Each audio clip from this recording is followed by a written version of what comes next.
Welcome to iLectureOnline. In this video, we're going to do a second example of how to use the variation of parameters. The first one we did a few videos ago where this was an exponential function. Now we have a polynomial function, but of course a very simple one to start off with. You should recognize this as being the exact same problem we did in the previous video using the method of undetermined coefficients, and hopefully we'll get the same result. And over here we have the general solution to the integral of x times e to the ax dx, because otherwise we'll have to use the method of integration by parts, and that's a lot of work and I don't have that much board space, so we'll just cut through the chase and just give you the general formula of that integral when we need it. Well, first of all, you realize that the general solution is going to be the sum of the homogeneous solution plus the particular solution. So let's find the homogeneous solution first. We write the homogeneous equation, and that looks like y double prime minus 5y prime plus 4y equal to 0. And then we find the characteristic equation of that. That is equal to r squared minus 5r plus 4 equals 0. And then you recognize you can easily factor that. That will be r minus 4 times r minus 1 equals 0, which means we have two roots, r1 equals 4 and r2 equals 1, which means that the homogeneous solution, y homogeneous, is going to be c1 e to the 4t plus c2 e to the t.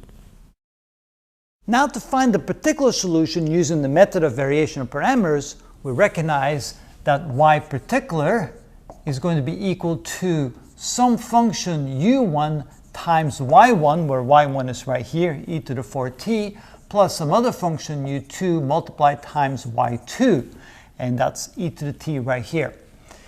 In order to do that, we're going to need the Wronskian. The Wronskian of y1 and y2 is found using the determinant of y1 and y2 and y1 prime and y2 prime, which is going to be equal to y1 being e to the 4t, and then y2 being e to the t, and this would be 4e to the 4t for the derivative, and simply e to the t for the derivative here, which is equal to the product of those two terms, which is e to the 4t times e to the t minus the product of those terms, which is 4e to the 4t times e to the t, which is equal to e to the 5t minus 4e to the 5t, which is equal to minus 3e to the 5t. So this here is the Wronskian of y1 and y2. The y1 and y2 of the original homogeneous portion of the solution. Now, to find u1 and u2, we use these equations. u1 is equal to the negative of the integral of y2 times g of t, well, g of t here is a 4t, times dt divided by the Wronskian, which is equal to the negative of the integral of y2, which is e to the t, times g of t, which is 4t, times dt, divided by the Wronskian, which is negative 3e to the 5t. Simplifying that a little bit, we can say that u1 is equal to, bringing the negative, the 4 and the 3 out, multiply times this negative, that becomes positive 4/3, times the integral of t e to the negative 4t dt. And now we realize that the integral right here we have up here is exactly in that format. It's the variable x times e to the ax. Here we have t e to the minus 4t. So a is a minus 4. We have t instead of x. And so we can then find the general solution of that. So this is equal to, we still have the 4/3, times e to the ax. That would be e to the minus 4t. Divided by a squared. Now, a is minus 4. We square that, we get 16. Times a times x. That would be minus 4 times t minus 1. All right, simplifying a little bit more. This is equal to That would be 4 and 16. That would be 1 4. That's 1/12. 1/12. Maybe we'll make this into a negative. We'll bring the negatives out. Times 4t minus 1 times e to the minus 4t. So this here is equal to u1. Now we need to find u2. We'll do that the same way. The equation for u2 is equal to, instead of a negative here, it's a positive. Instead of a y2 here, we get a y1. Everything else is the same, times g of t dt divided by the Wronskian. This is equal to the integral of y1 is e to the 4t. G of t is 4t times dt divided by the Wronskian, which is negative 3 e to the 5t. Again, simplifying this by pulling out a negative 4/3 times the integral of e to the 5t. We subtract 5t from 4t, we get e to the negative t. So we get t e to the negative t dt.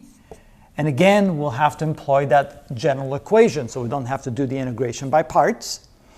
And so this is equal to minus 4/3 times e to the ax, which is e to the minus t, divided by a squared, which is minus 1 squared, so we just leave it alone, times minus 1 times t minus 1. So here we pull out a negative sign, make this positive, so we have 4/3 times t plus 1 times e to the negative t.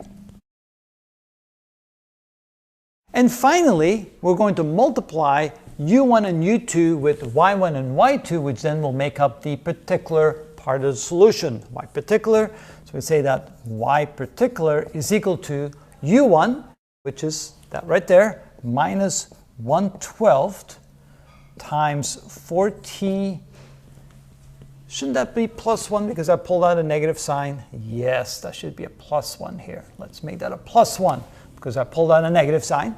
So that would be 4t plus 1 and e to the minus 4t. So that's u1 multiplied times y1, which is e to the 4t. And notice that these will cancel one another out. And then we add to that the product of u2 times y2. Now u2 is right there. That's 4/3 times t plus 1 times e to the negative t, and we multiply times y1, y2, which is e to the t. And notice that these will cancel each other out, and that will be equal to 1. And so simplifying that, this is equal to, here we have 1/12. Might as well now multiply this out. So we have 4/12, which is 1/3 t, 1/3 t. And that would be a minus. I have a minus in front of that, 1/3 t. And then minus 1/12, minus 1/12. And of course, e to the minus 4t times e to the 4t, that cancels out. And then here we have plus 4/3t and plus 4/3. Okay, notice we can add these two terms together. We have a negative 1/3 and a positive 4/3. That would be equal to 1 times t. And then here I have a minus 1/12. And if I multiply the numerator and denominator by 4, I get plus 16/12, which is equal to t plus 15/12. And 15/12 can be reduced to 5/4. So this is equal to t plus 5/4, which is the particular part of the solution. So now to get the general solution, we can say that y, which is equal to y homogeneous plus y particular, is equal to, the homogeneous part is right here. We have c1 e to the 4t plus c2 e to the t, and then we add to that the particular part of the solution plus t plus 5/4. And if you check with the previous video, that is exactly the same answer. Now remember, the previous video, we could do this much faster using the method of undetermined coefficients. However, that method can only be used with constant coefficients, and this method can actually be used with non-constant coefficients. So later on we'll show you some examples of how to solve these types of equations using non-constant coefficients using this method. And that's how it's done.